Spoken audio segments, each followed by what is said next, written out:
할렐루야.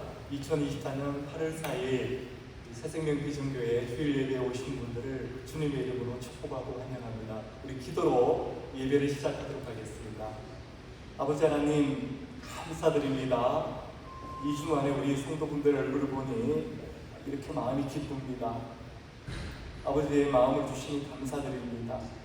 하나님 아버지, 우리 교회가 정말 이렇게 서로를 기뻐 여기고 서로 사랑하고 서로 위로해주고 서로 격려해주는 교회 될 수 있도록 하나님 은혜를 베풀어 주시옵소서. 늘 성령의 충만함을 우리 모든 성도들에게 부어 주시옵소서. 오늘은 특별히 우리 창호 형제가 혼자서 찬양을 인도하게 됩니다. 하나님 찬양 가운데 역사하여 주셔서 천상의 마음으로 허락하여 주시고, 하나님 아버지 정말 찬양 들을 때, 말씀 들을 때, 기도할 때 우리 주님 함께하여 주심을 나타내 주시옵소서. 이 모든 말씀 살아계신 예수 그리스도의 이름으로 기도드렸사옵니다. 아멘. 네, 안녕하세요. 오늘 주일 예배에 오신 여러분들 진심으로 축복하고 환영합니다. 저희 찬양팀이 다 아파서 저 혼자인데요. 오늘 다 같이 뭔가 찬양팀이 되는 마음으로 다 같이 기쁘게 찬양 드렸으면 좋겠습니다. 저희 다 같이 일어서서 기쁜 마음으로 찬양 드리겠습니다.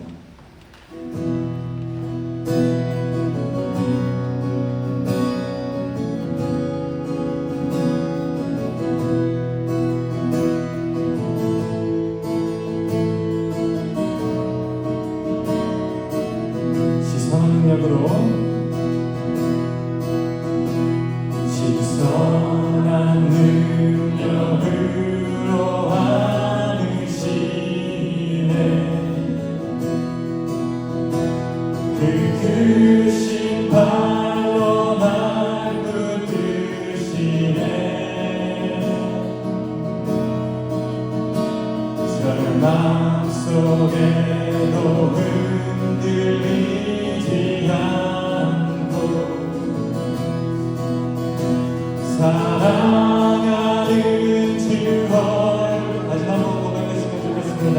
주 선한 능력으로, 주 선한 능력으로 하느시네.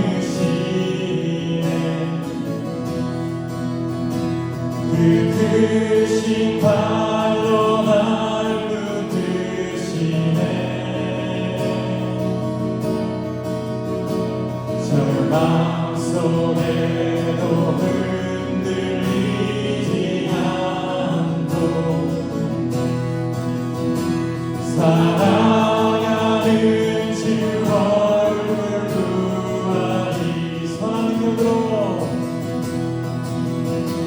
선한 능력으로 일어서리. 주만을 지으리 믿음으로. 우리 고대 안에 주 오시리라. 영광의 새날을 맞이하니. 이전의 괴로운 날, 이전의 괴로운 날의 원사로 고난의 길을 걷는 날에도 주님께 모두 맡기누리려고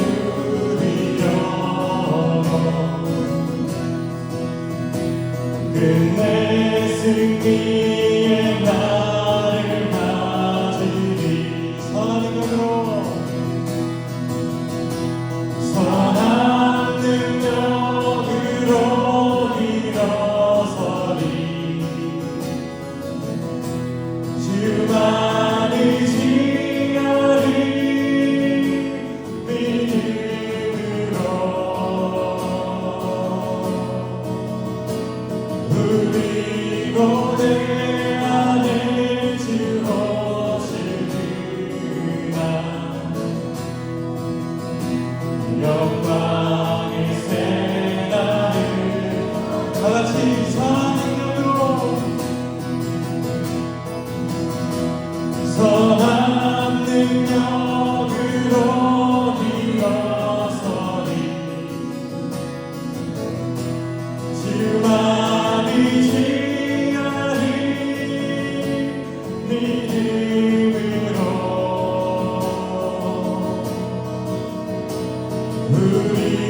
이곳에 안에 주 오시구나.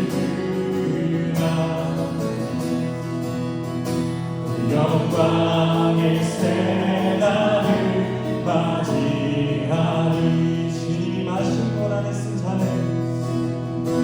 주님이 마신 고난에 쓴 자는 우리도 감사하며 받으리. 주님의 남은 고난 채워가며 예수와 복음 위 다같이 예수와 복음 위 살리라. 예수와 복음 위에 살리라. 선한 능력으로 일어서리. 주만 의지하리. 믿음으로 우리 고대하네 주 오시구나. 영광의 새날을 다시 한번 고백하길 원합니다. 선한 능력으로 일어서리. 주만 의지하리. 믿음으로 우리 고대 안에 주 오시구나. 영광의 새날을 맞이하리. 다같이 승리의 새날을 맞이하리. 승리의 새날을 맞이하리. 아멘.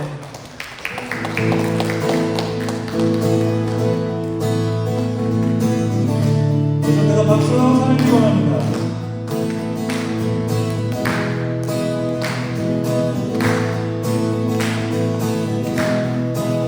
다시 슬픈 마음들 슬픈 마음 있는 사람 예수님 믿으며 영원토록 변함없는 기쁜 마음. 한 번 더 슬픈 마음 있는 사람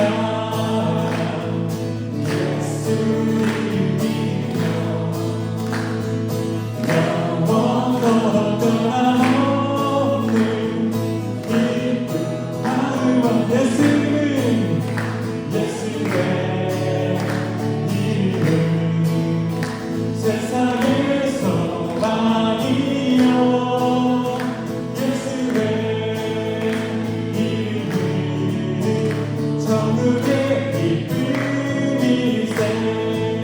존귀하신 다같이 존귀하신 주의 이름 우리 기쁜대도다. 주의 품에 안기게 기뻐 찬송. 다시 예수의 이름 예수의 이름 세상의 소망이여. 예수의 이름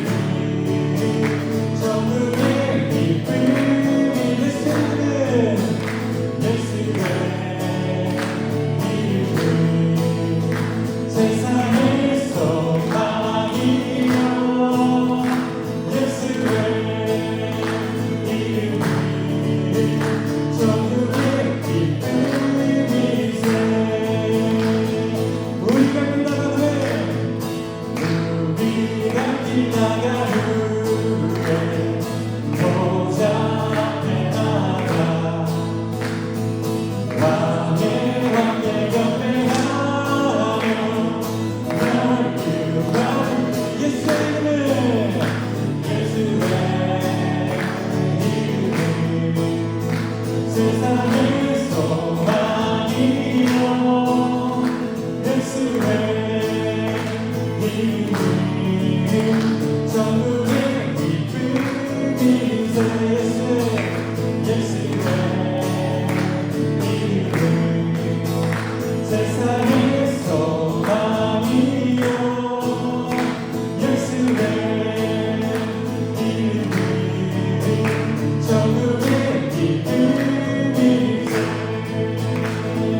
다시 예수의 방에 소망하는 찬양을 원합니다. 예수 열방의 소망 예수 우리의 위로자 주는 땅의 영원한 소망 예수 어둠 속의 빛 예수 변함없는 진리 주는 땅의 빛이 되시네 우리 위해 죽으시고 다시 사신 생명의 주 주님만이 소망이요 변함없는 반석이라 주님만이 온 세상을 비추시네 또 죽음에서 부활하신 우리 구주 영광의 왕 그를 믿는 모든 자의 소망 되신 주를 믿네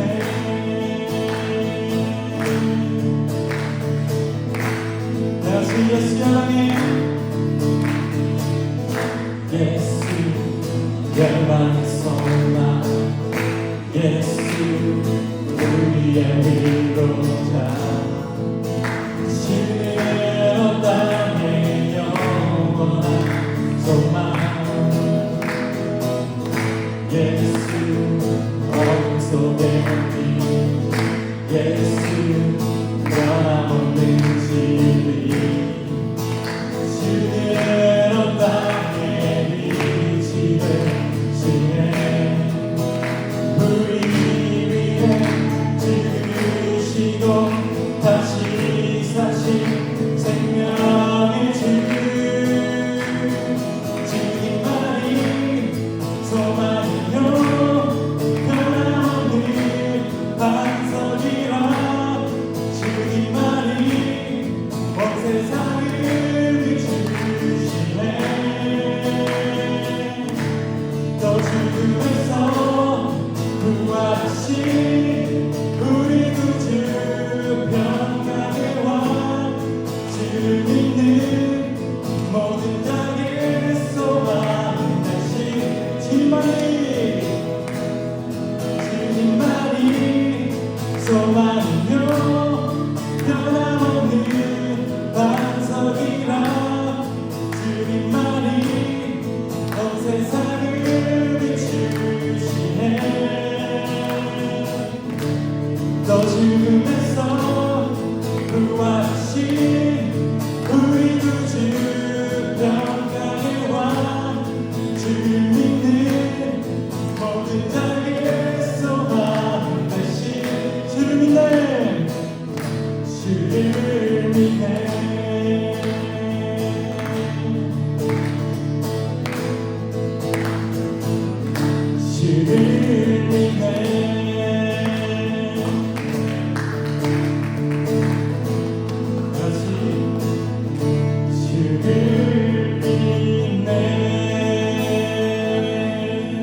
부끄럼 없이 살고 싶은 마음 주님 아시네.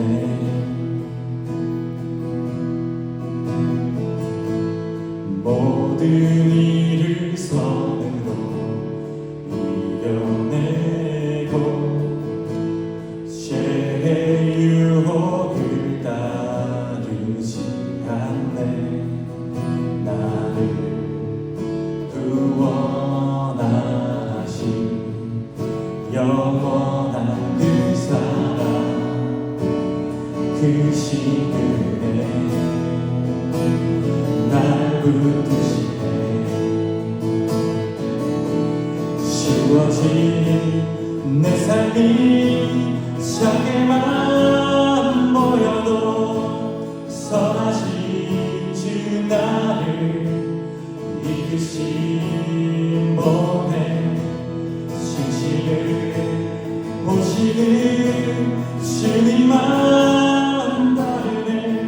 날 택하신 주만 의지해. 보이는 상황에 무너질지라도 예수 능력이 나를 붙드네. 보이지 않아도 주님만 다르네. 내 평생 주님을 노래하리라.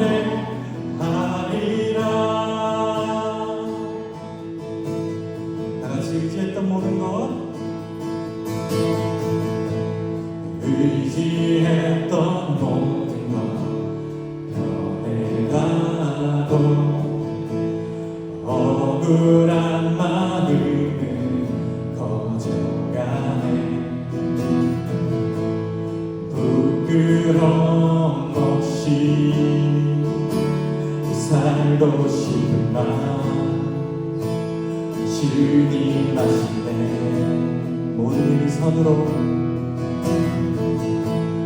모든 일을 선으로 이겨내고 죄의 유혹을 따르지 않네. 나를 구원하신 영원한 그 사랑 그 신은혜 날 붙드시네. 쉬워진 내 삶이 작게만 보여도 선하신 주 나를 이끄신 몸에 신심을 보시는 주님만 다르네. 날 택하신 주만 의지해. 보이는 상황에 무너질지라도 예수 능력이 나를 붙드네. 보이지 않아도 주님만 다르네. 내 평생 주님을 노래하리라. 주어진 내 삶이 작게만 보여도 선하신 주 나를 이끄신 몸에 신심을 보시는 주님만 다르네. 날 택하신 주만 의지해. 보이는 상황에 무너질지라도 예수 능력이 나를 붙드네. 보이지 않아도 주님만 다르네. 내 평생 주님을 노래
기도하는 시간 갖겠습니다.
늘 저희를 사랑해 주시고 위로해 주시는 주님, 저희 모두 이 자리에 모여 주님께 찬양과 예배를 드릴 수 있게 해주시면 감사드립니다.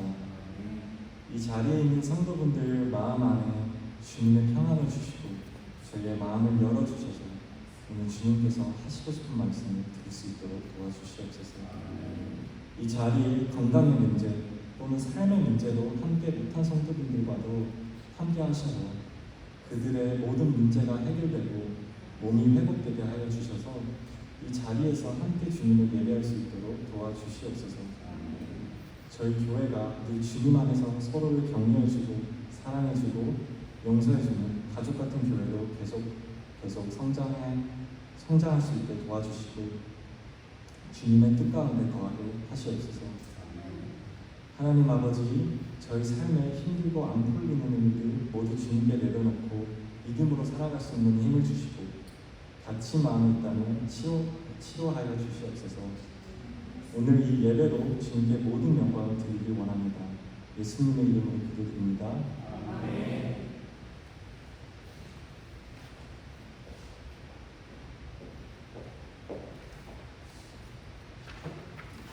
할렐루야. 2주 만에 뵙습니다. 여러분 얼마나 보고 싶었는지 모릅니다. 네, 우리 교회 소식 전해드리도록 하겠습니다.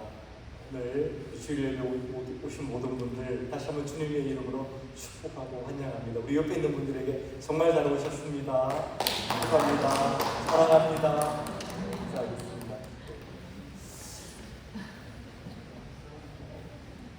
제가 전혀 우리 상빈 형제의 해규 전에 만나지 않았거든요.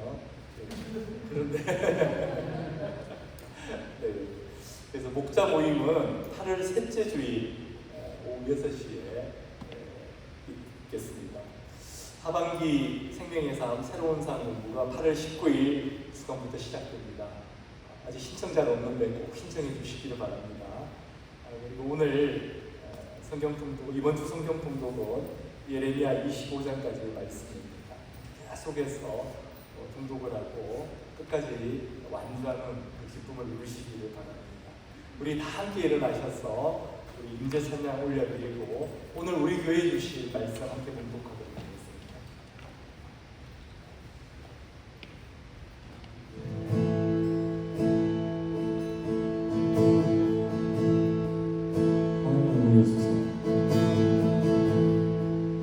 하늘의 문을 여소서 이곳을 주목하소서. 주를 향한 노래가 꺼지지 않으니 하늘을 열고소서. 이곳에 임재하소서. 주님을 기다립니다. 기도의 향기가 하늘에 닿으니 주여 임재하여 주소서.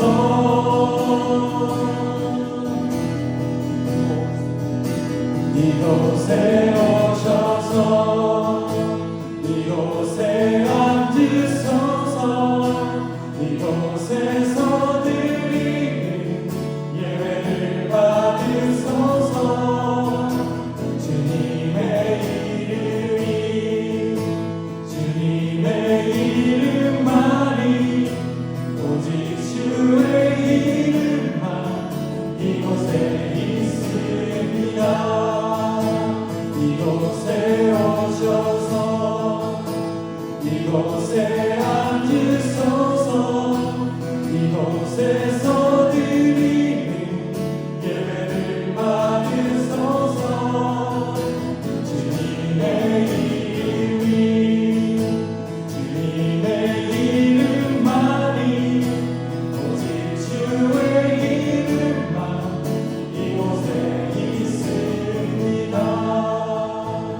오늘 우리 교회에 주신 말씀은 사도행전 13장 14절로부터 16절 그리고 42절에서 52절 말씀입니다. 우리 한 목소리로 공독하도록 하겠습니다. 그들은 부가에서 나아가 비시디아 안디옥에 이르러 안식일에 회당에 들어가 앉으니라. 율법과 선지자의 글을 읽은 후에 회당장들이 사람을 보내어 물어 이르되 형제들아 만일 백성을 권할 말이 있거든 말하라 하니 바울이 일어나 손짓하며 말하되 이스라엘 사람들과 및 하나님을 경외하는 사람들아 들으라. 그들이 나갈새 사람들이 청하되 다음 안식일에도 이 말씀을 하라 하더라. 회당의 모임이 끝난 후에 유대인과 유대교에 입고한 경건한 사람들이 많이 바울과 바나바를 따르니 두 사도가 더불어 말하고 항상 하나님의 은혜 가운데 있으라 권하니라. 그 다음 안식일에는 온 시민이 거의 다 하나님의 말씀을 듣고자 하여 모이니 유대인들이 그 무리를 보고 시기가 가득하여 바울이 말한 것을 반박하고 비방하거늘 바울과 바나바가 담대히 말하여 이르되 하나님의 말씀을 마땅히 먼저 너희에게 전할 것이로되 너희가 그것을 버리고 영생을 얻기에 합당하지 않은 자로 자처하기로 우리가 이방인에게로 향하노라. 주께서 이같이 우리에게 명하시되 내가 너를 이방의 빛으로 삼아 너로 땅 끝까지 구원하게 하리라 하셨느니라 하니 이방인들이 듣고 기뻐하여 하나님의 말씀을 찬송하며 영생을 주시기로 작정된 자는 다 믿더라. 주의 말씀이 그 지방에 두루 퍼지니라. 이에 유대인들이 경건한 귀부인들과 그 시내 유력자들을 선동하여 바울과 바나바를 박해하게 하여 그 지역에서 쫓아내니 두 사람이 그들을 향하여 발에 티끌을 뚫어버리고 이고니온으로 가거늘 제자들은 기쁨과 성령이 충만하니라. 아멘. 앉으시겠습니다. 아버지 하나님, 오늘 저희들 온전히 붙들어 주시옵소서. 저희들 마음에도 제사들과 같이 기쁨과 성령이 충만할 수 있도록 아버지 하나님 오늘 시간 우리 모두에게 역사하여 주시옵소서. 오늘 또 이렇게 부족한 종을 이 자리에 세우셨습니다. 하나님 이 부족한 종의 생각과 마음, 목소리와 입술 그 모든 것을 주장하여 주셨어.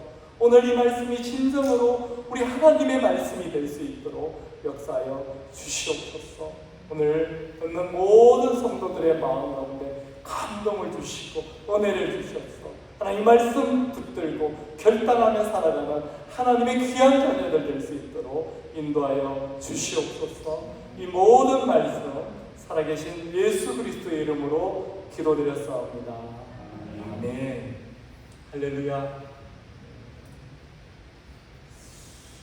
저는 무척 보고 싶었는데 여러분들 같은 마음이셨죠?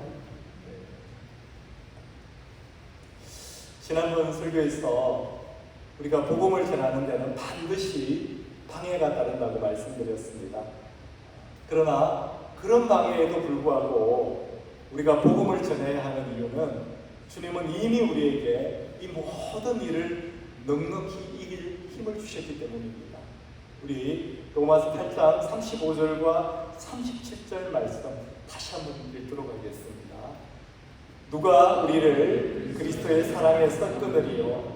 환난이나 공고나 박해나 기근이나 적신이나 위험이나 칼이야. 그러나 이 모든 일에 우리를 사랑하시는 이로 말미암아 우리가 넉넉히 이기느니라. 아멘입니다. 여러분, 하나님의 일하다가 결코 포기하지 마시기 바랍니다.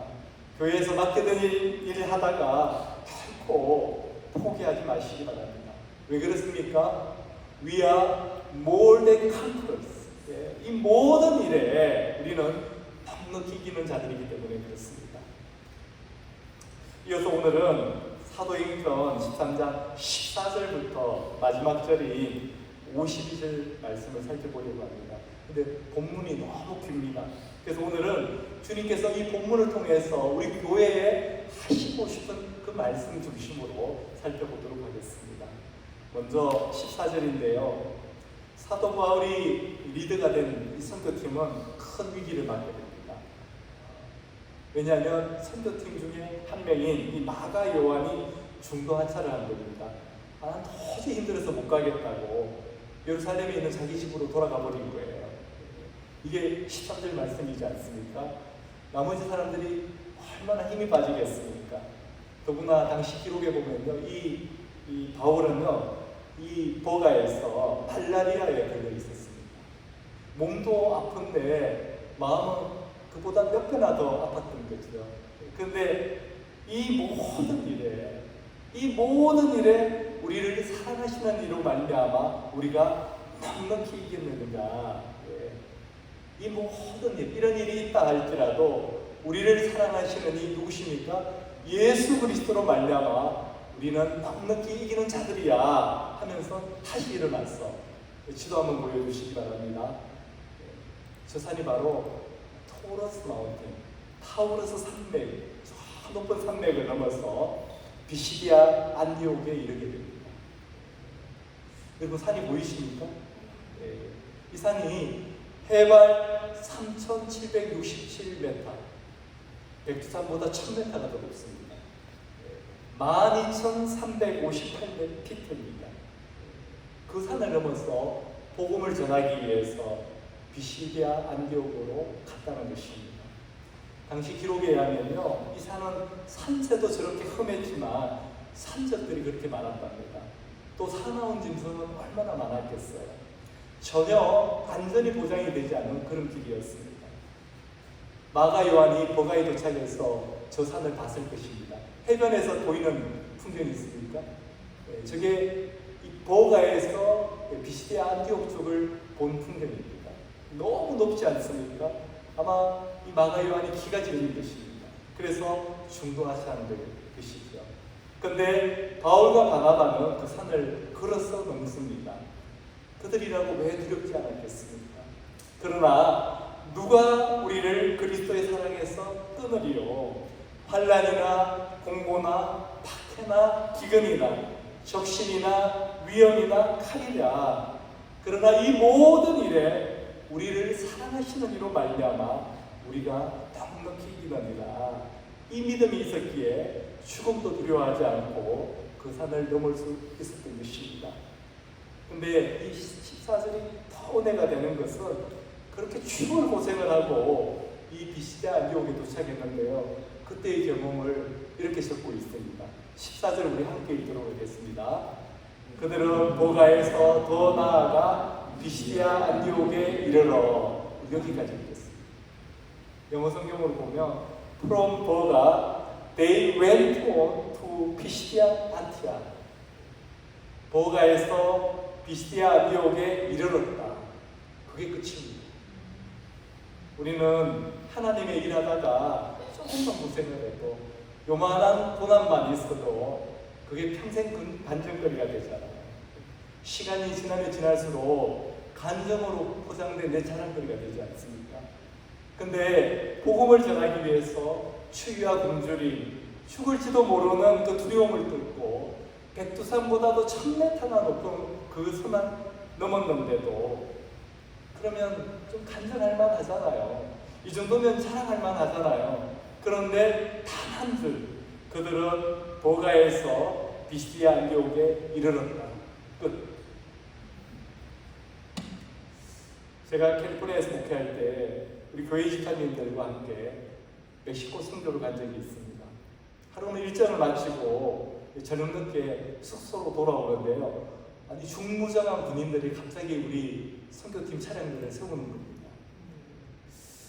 영화에서나 나오는 장면이었습니다. 깜깜한 밤인데 눈하고 입만 뚫힌 그 마스크를 한 군인들이 앞에는 당기면 바로 발사될 수 있는 그런 총을 들고 우리를 노려보고 있는 겁니다. 여러분, 멕시코의 치안 상태에 대해서 뉴스로 많이 듣지 않습니까? 저는 순간 이들이 진짜 군인인지 아니면 군인으로 위장한 깽단인지 염려가 됐습니다. 얼마나 긴장이 되었는지 모릅니다. 제가 지금 선교 일정 가운데 한순간만 이야기하는데도 벌써 몇 줄을 말하고 있지 않습니까?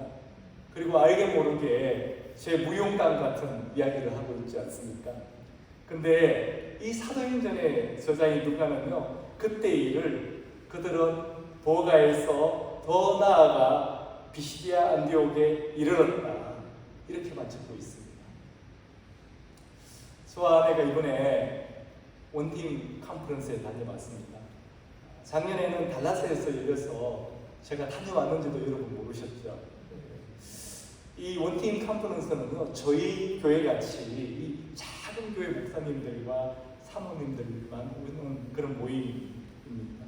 특히 이번에는 전교인이 20명 정도 되는 교회에서 열렸습니다.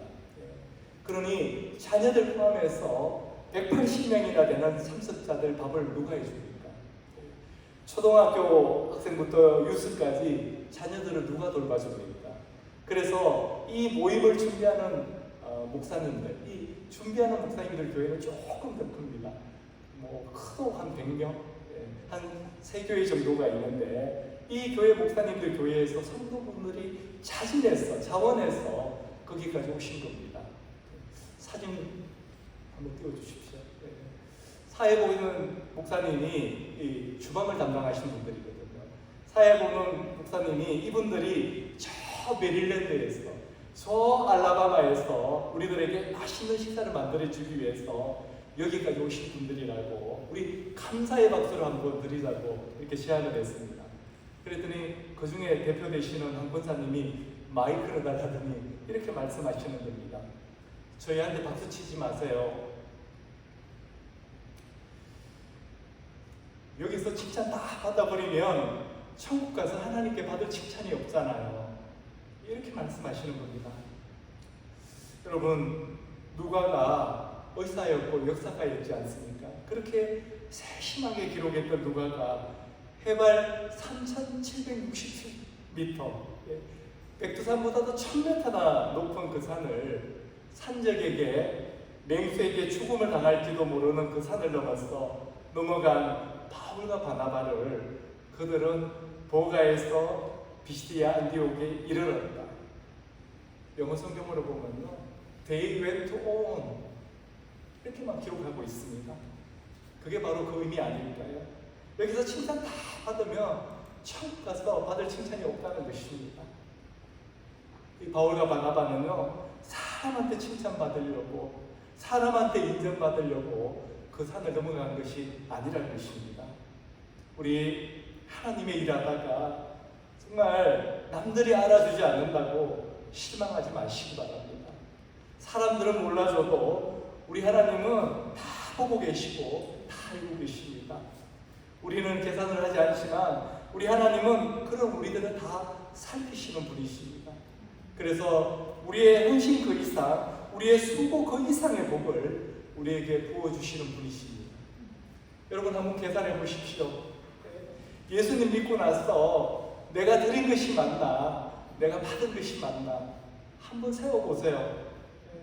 물질의 복, 건강의 복, 자녀의 복, 여러분 받으신 복들 한번 세워보시기 바랍니다. 반드시 흑자 인생일 것입니다. 그렇지 않습니까?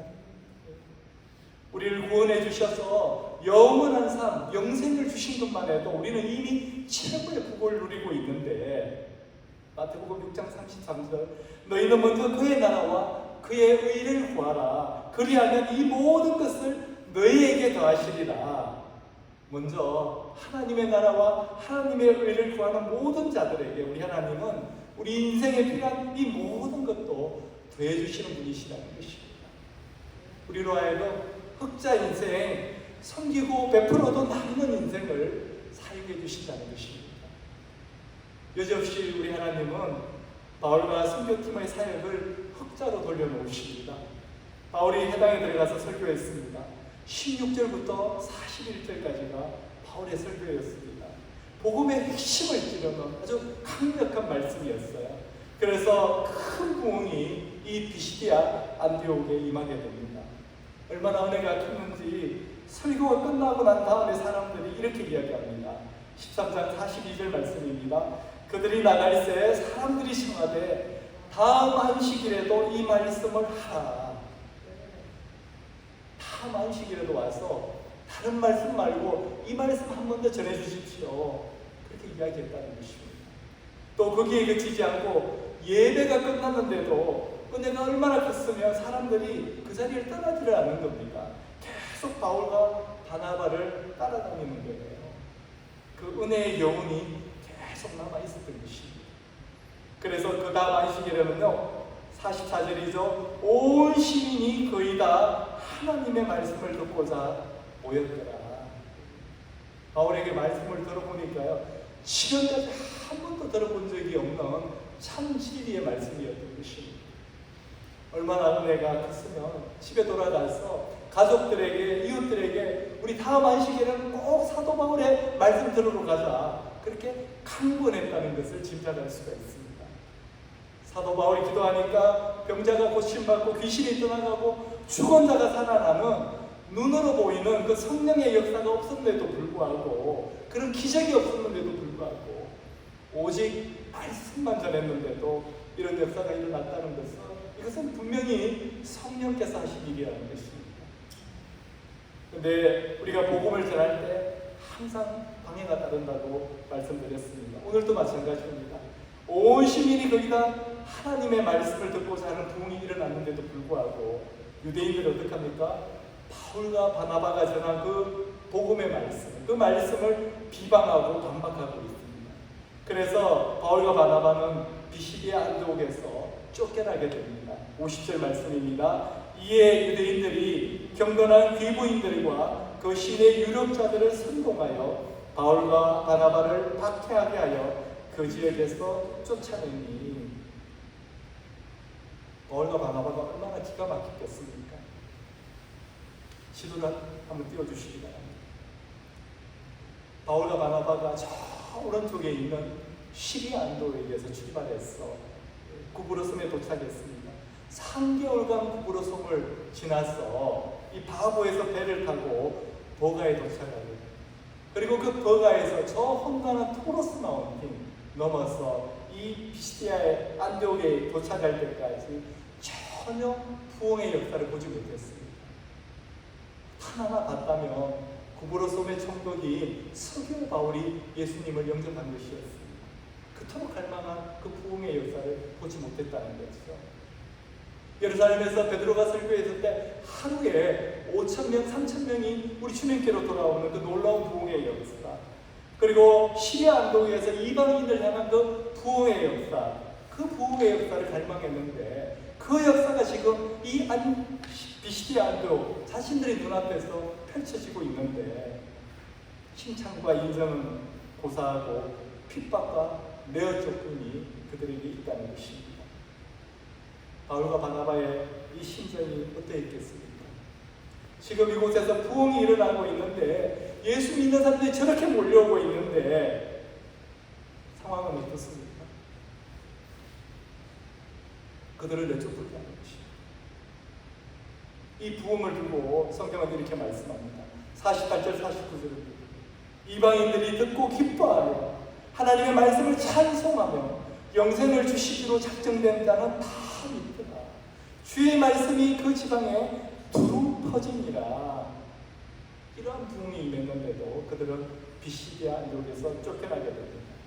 그 처참한 심정을 어떻게 이해할 수가 있겠습니까? 하나님, 도대체 왜 이런 일이 저희에게 일어나는 것입니까? 하나님, 지금 이때 왜 우리를 도와주시지 않는 겁니까? 왜 우리를 저 악한 자들에게서 보호해 주시지 않는 겁니까? 이렇게 하소연할 만도 하잖아요. 근데 성경을 읽어보니까 전혀 아니에요. 놀라운 반전이 오늘 본문 마지막 절에 나옵니다. 52절 우리 함께 읽도록 하겠습니다. 제자들은 기쁨과 성령이 충만하니라. 할렐루야. 바울과 바나바는 낙심했다더라. 바울과 바나바는 좌절했다. 마음의 분노가 가득 찼다. 이 말씀이 아니라 기쁨과 성령이 충만했다고 성경은 말씀하고 있습니다. 지금 어떻게 제자들의 마음에 기쁨과 성령이 충만할 수가 있습니까? 어떻게 그럴 수가 있죠? 어떻게 우리는 이 구절을 해석해야 되는 거죠?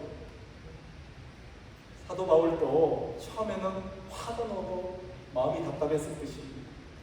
말씀의 역사는 일어났는데 예수 믿는 사람들이 저렇게 놀랍게 일어나는데 유대인들이 자신들을 비방하는 겁니다. 이 비시디아 언덕에서 쫓겨나게 된 겁니다. 그때 바울은 주님께 간절히 기도했을 것입니다. 그렇게 간절히 기도했더니 주님께서 답을 주시는 것입니다. 47절입니다. 주께서 이같이 우리에게 명하시되 내가 너를 이방의 빛으로 삼아 너로 땅 끝까지 구원하게 하리라. 하나님께서 사도 바울에게 내가 너를 이방의 빛으로 삼아서 너를 통해서 땅 끝까지 이 복음이 전해지게 할 거야. 이렇게 말씀해 주시는 것입니다. 그러나 현실은 이해할 수 없는 환난과 핍박이 있고 내어 쫓김이 있는 것입니다.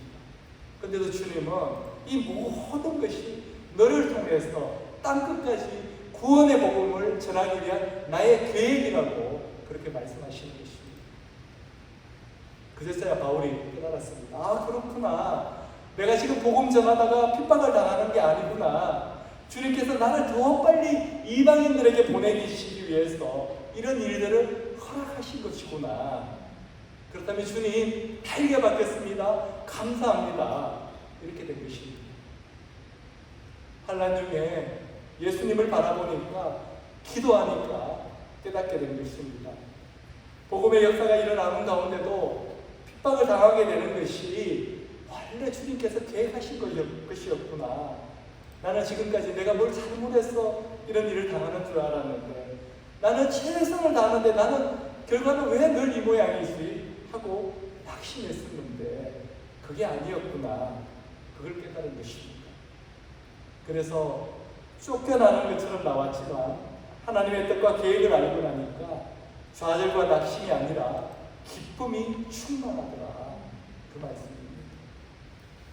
여러분, 우리가 어떤 형편과 처지에 있다 하더라도 예수님을 바라보고 주님의 말씀을 붙잡으면 오늘 사도 바울처럼 좌절하지 않고 낙심하지 않고 다시 일어나서 기쁨의 사람이 될 수 있다는 것입니다.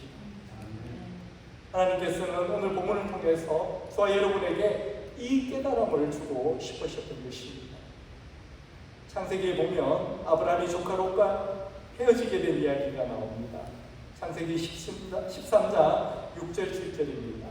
그 땅이 그들이 동거하기에 넉넉하지 못하였으니 이는 그들의 소유가 많아서 동거할 수 없었음이니라. 그러므로 아브라함의 가축의 목자와 롯의 가축의 목자가 서로 다투고 또 가나안 사람과 브리스 사람도 그 땅에 거주하였는지라. 양떼들이 많아지고 목자들이 서로 다투니까 더 이상 같이 살 수가 없었던 거예요. 그래서 아브라함이 조카 롯에게 우리가 한 친족이지 않느냐, 우리 다투지 말자 하면서 9절에서 이렇게 말하고 있습니다. 내 앞에 온 땅이 있지 아니하냐. 나를 떠나가라. 내가 좌하면 나는 우하고 내가 우하면 나는 좌하리라. 무슨 뜻입니까? 네가 먼저 좋은 땅을 선택하라는 것입니다. 그래서 조카가 선택한 땅이 바로 소알 땅입니다. 아주 피옥한 땅이었어요. 성경은 온 땅에 물이 넉넉하고 여호와의 동산 같고 애굽 땅과 같았더라고 이야기하기 때문입니다. 그러고 나서 보니 이제 아브라함이 갈 데가 없는 것입니다. 다른 땅에 다른 사람들이 살고 있잖아요. 갈 데라고는 헤브론 산지밖에 없는 겁니다. 헤브론 산지 사진에 보이시나요? 이렇게 척박한 땅입니다. 좋은 땅은 조카 롯이 다 가져가고 이제 남은 데라고 척박한 산지밖에 없으니 그때서야 아브라함의 마음이 힘들었던 것 같습니다. 낙심한 아브라함이 바로 헤브론 산지로 올라가지 않고 잠시 조카 롯이 내려갈 소알 땅을 내려다보고 있었어요. 그런데 그때 하나님께서 아브라함에게 나타나셔서 이렇게 말씀하시는 겁니다. 창세기 13장 14절 15절 말씀입니다. 여호와께서 아브라함에게 이르시되 너는 눈을 들어 너 있는 곳에서 북쪽과 남쪽 그리고 동쪽과 서쪽을 바라보라. 보이는 땅을 내가 너와 내 자손에게 주리니 영원히 이르리라. 지금 아브라함은 낙심이 되어서 삶의 의욕이 하나도 없어요. 근데 사실은 이게 하나님이 원하셨던 겁니다. 왜냐하면 아브라함이 본토 친척 아비 집을 떠나는 것이 원래 하나님의 계획이었기 때문입니다. 창세기 12장 1절에 이렇게 말씀합니다. 여호와께서 아브라함에게 이르시되 너는 너의 고향과 친척과 아버지의 집을 떠나 내가 내게 보여줄 땅으로 가라. 하나님은 다 떠나라고 하셨어요. 근데 아브라함은 그래도 누군가는 내 옆에 있어야지 하는 그 인간적인 연약함, 그리고 하나밖에 없는 조카에 대한 정 때문에 롯을 계속 데리고 다녔던 겁니다. 그러니 아브라함을 향한 하나님의 계획이 완전히 이루어질 수가 없었던 거예요. 그래서 하나님은 아브라함과 롯을 헤어지게 하신 겁니다. 롯의 생각에는 자신이 좋은 땅을 차지했다고 좋아했지만 하나님의 계획에는 롯은 어차피 떨어져야 될 사람이었던 것입니다. 그리고 나서야 아브라함에게 나타나셔서 눈을 들어서 동선 한쪽을 한번 보라는 것입니다. 그리고 네 눈에 보이는 이 땅을 너와 내 후손에게 영원히 주겠다고 하나님의 계획을 아브라함에게 말씀해 주시는 것이었습니다. 여러분, 누군가 내 옆을 떠났다고 마음 아파하지 마시기 바랍니다. 누군가가 나를 배신했다고 힘들어하지 마시기 바랍니다. 사업하다가 손해봤다고 너무 낙심하지 마시기 바랍니다. 나는 늘 인간관계가 왜 이렇지? 나는 헌금생활도 잘하는데 왜 이렇게 손해가 많지? 이건 롯의 생각이라는 것입니다. 하나님의 뜻은 그게 아닙니다. 그러니 여러분 결코 낙심하지 마시기 바랍니다. 자꾸 롯의 생각이 나를 침범해 올 때는요, 우리 예수님만 바라보시기 바랍니다. 창세기 14장 11절에 보면요, 네 왕이, 4명의 왕입니다. 네 왕이 소돔과 고모라의 모든 재물과 양식을 빼앗아가고 소돔과 고모라가 소할 땅에 있는 도시들입니다. 소돔에 거주하는 아브라함의 조카 롯도 사로잡고 그 재물까지 노력하여 갔더라. 물론 아브라함을 통해서 이 롯의 모든 재물을 다 찾아주기는 하시지만요, 롯은 죽을 고생을 하게 되었다는 것입니다. 아브라함을 떠난 롯 절대로 부러워하지 마시기 바랍니다. 여러분, 헤브론 산지 같은 길이라 할지라도 우리 주님께서 인도하시는 길이 우리에게 가장 좋은 길이고 복된 길이라는 것을 믿으시기를 바랍니다. 지난 금요일날 달라스로 돌아오기 위해서 공항으로 가는데 고속도로에 아주 멋있는 벤츠 한 대가 서 있는 겁니다. 라스베가스가 얼마나 덥습니까? 그 뜨거운 도로 위에서 벤츠 주인이 아주 난감해하는 거예요. 저를 라이더해 주시는 목사님께서 세상에 저렇게 좋은 벤츠도 서네, 이런 말씀을 하시는 겁니다. 그러면서 아무리 믿음 좋은 사람도 시험에 들 수 있고 실족할 수 있습니다. 벤츠 같은 믿음도 설 수 있다는 것입니다. 그래서 미국의 위대한 복음 전도자인 D.L. 무디가 이런 말을 했습니다. 사람은 누구나 다 깨진 그릇과 같은 존재입니다. 그래서 하나님이 아무리 은혜를 주셔도 그 은혜는 다 새 나가기 마련입니다. 그래서 우리가 항상 성령 충만한 사람이 되려면 쏟아지는 수돗물 밑에 깨진 그릇을 갖다 놓아야만 깨진 그릇이라도 항상 성령의 충만함을 받을 수 있습니다. 목사인 저도 여러분도 다 깨진 그릇입니다. 한 사람도 예외가 없습니다. 다 똑같습니다.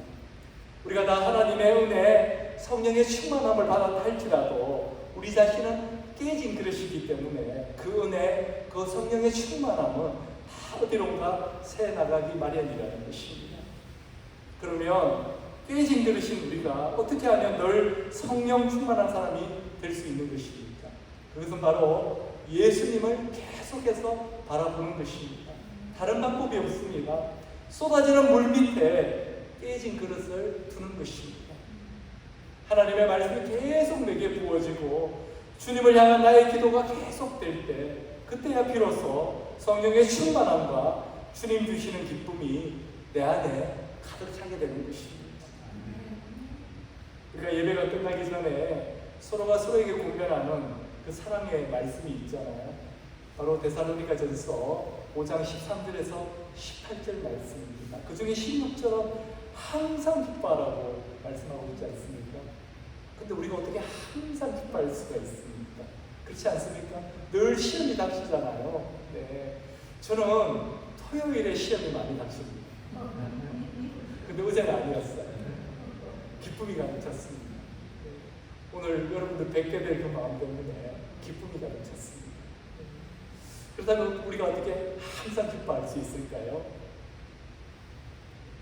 그 다음 17절을 읽으시면 됩니다. 쉬지 말고 기도하라. 이 쉬지 말고 기도하라는 이 말씀은요, 예수님만 바라보라는 그 말씀입니다. 우리가 이 세상에서 겪는 모든 고난, 시험, 아픔의 문제가 있을 때 주님만 바라보시기 바랍니다. 그러면 그것을 허락하신 주님의 뜻을 우리가 깨닫게 될 것이고, 그러면 다시 기쁨을 회복하게 되고 우리의 심령은 다시 성령으로 충만하게 될 것입니다. 그러면 아무리 큰 문제라 할지라도 더 이상 우리에게 문제가 되지 않습니다. 그 문제를 허락하신 분이 바로 우리 주님이시기 때문입니다. 제가 믿음이 좋은 것 같지만 여러분과 똑같습니다. 저도 제가 어쩌지 못하는 문제, 상황을 만나게 되면요, 걱정이 되고 두려움에 휩싸이게 됩니다. 그러면 저는 주님 앞에 나아가서 기도합니다.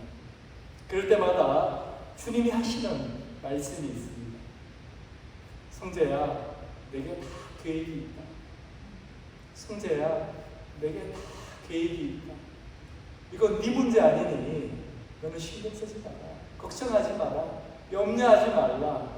두려워하지 말라. 이렇게 말씀하시는 것입니다. 그러면 저는 더 이상 걱정 안 합니다. 그리고 주님께 그 모든 걱정거리를 맡겨드리고 대신 저는 주님이 주시는 평안을 누리게 됩니다. 오늘 본문 22절에 나오는 사도 바울과 바나바에게 임한 그 기쁨과 성령의 충만함이 바로 주님만 바라보는 우리들에게 주시는 이 하나님의 특권 아닐까요? 우리 인생 가운데 앞이 보이지 않는 절망이 있다 하더라도, 땅이 꺼질 것 같은 낙심이 있다 하더라도 그 상황을 보지 않고 주님만을 바라보는, 그래서 주님 주시는 기쁨과 성령의 충만함을 누리게 되는 우리 새생명 비전교회 모든 성도들 되시기를 주님의 이름으로 축원합니다. 우리 함께 기도하겠습니다. 아버지 하나님, 오늘도 저희들 모두에게 성령의 충만함을 부어주시고 말씀을 온전히 깨달을 수 있는 은혜를 부어주시네 감사드립니다. 하나님 아버지, 오늘 주신 말씀대로 어떤 상황이 있다 하더라도, 어떤 어려움이 있다 하더라도 주님만 바라보는 저희들 되게 하여 주시옵소서. 그래서 걱정은 주님께 맡겨드리고 문제는 주님께 맡겨드리고 주님 주시는 그 평안, 기쁨, 성령의 충만함을 누리는 저희들 될 수 있도록 은혜 베풀어 주시옵소서. 이 모든 말씀 예수 그리스도의 이름으로 기도드렸사옵나다. 아멘. 우리 함께 이 찬양 올려드리려고 합니다. 주신 말씀 생각하면서 이렇게 마음을 다해서 이 찬양을 올려드리도록 하겠습니다.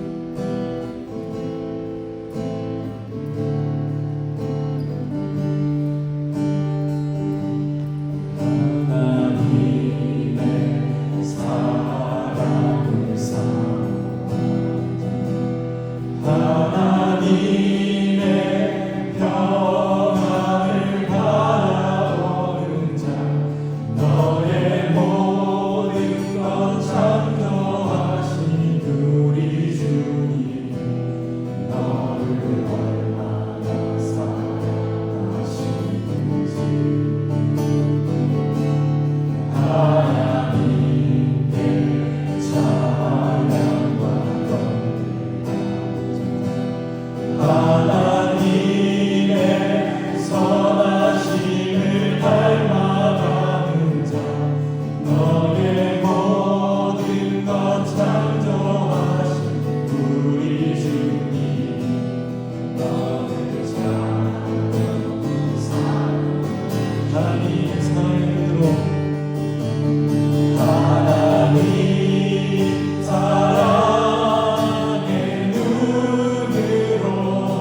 인자한 귀로서 언제나 너에게 기울이시니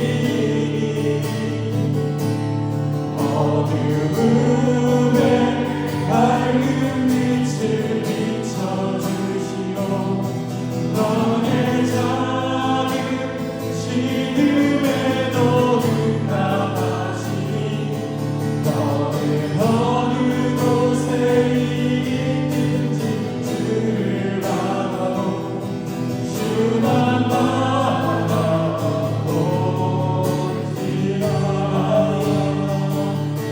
하나님 사랑의 눈으로 너를 어느 때나 바라보시고 하나님 인자한 귀로서 언제나 너에게 기울이시니 어두움에 밝은 빛을 비춰주시고 너의 작은 신음에도 응답하시니 너는 어느 곳에 있든지 주를 바라보 주만 바라보시라.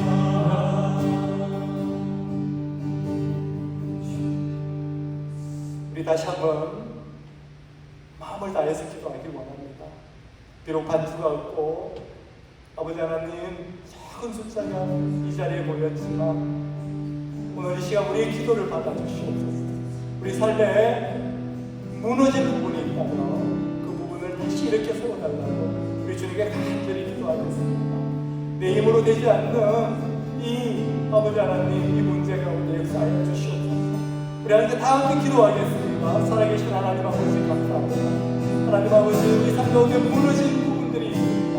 하나님 이 무너진 부분들 가운데 역사하여 주시옵소서. 제 힘으로 되지 않고 제 능력으로 일으킬 수 없는 하나님 아버지 처참하게 무너진 우리가 우리 힘으로 회복할 수 있는 이 문제 가운데 하나님 아버지 이 어려움 가운데 하나님 아버지 지금 밝은 빛을 비춰주셔서 하나님 그 문제들을 모두 일으켜 주시고 치유하시고 회복시켜 주시옵소서. 아버지 하나님 역사해 주시옵소서. 하나님 아버지 우리의 삶 가운데 정말 주님만 붙들고 주님만 의지하고 주님만 바라보고 나아갈 수 있는 그 믿음을 허락하여 주시옵소서. 그래서 우리가 어떤 상황 가운데도 좌절하지 않고 낙심하지 않고 하나님 아버지 무릎 꿇지 않고 다시 일어나서 주님 바라보고 담대하게 나아갈 수 있는 저희들 되게 하여 주시옵소서. 우리 주님은 넉넉히 이긴 힘을 우리 모두에게 이미 주셨다는 것을 믿게 하여 주시옵소서. 주님 감사합니다. 주님 감사합니다. 아버지 하나님 감사드립니다. 오늘 또 저희들 강한 오른팔로 붙들어 주시고 성령으로 충만케 하여 주시네 감사드립니다. 우리 삶에서 만나는 모든 문제를 주님이 주시는 이 능력, 이 힘을 의지해서 이겨낼 수 있도록 주님 역사하여 주시옵소서. 오늘 또 기쁜 마음으로 이 물질들을 드리는 손길들을 축복하여 주시고 그들의 삶 가운데 있는 모든 어려움들의 해결자가 되어 주시고 아픈 몸도 고쳐주시고 회복시켜 주시옵소서. 예수님의 이름으로 기도드렸사옵니다. 아멘. 우리 함께 일어나셔서 우리 사랑의 마음으로 서로에게 공변해드리고 배송 올려드리고 축도로 예배 마치도록 하겠습니다. 데살로니가전서 5장 13절에서 18절 말씀 우리 함께 공변해드리도록 하겠습니다. 여러분은 서로 화목하게 지내십시오. 형제자매 여러분은 여러분에게 공변합니다. 무질서하게 사는 사람을 훈계하고 마음이 약한 사람을 격려하고 힘이 없는 사람을 도와주고 모든 사람에게 오래 참으십시오. 아무도 악으로 악을 갚지 말고 도리어 서로에게 모든 사람에게 항상 좋은 일을 하려고 애쓰십시오. 항상 기뻐하십시오. 끊임없이 기도하십시오. 모든 일에 감사하십시오. 이것이 그리스도 예수 안에서 여러분에게 바라시는 하나님의 뜻입니다. 아멘.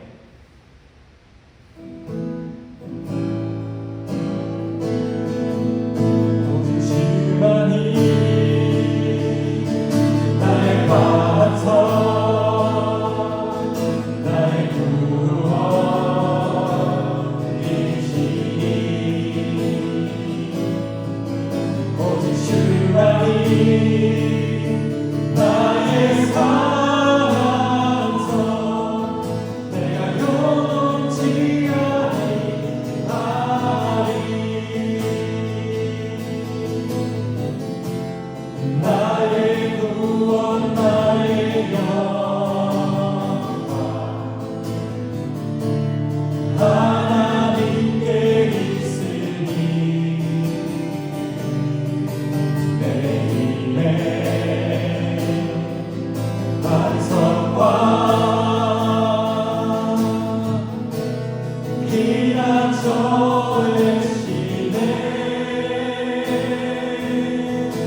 나의 산성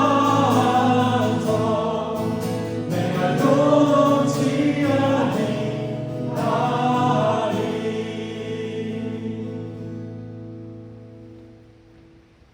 아버지 하나님 감사드립니다.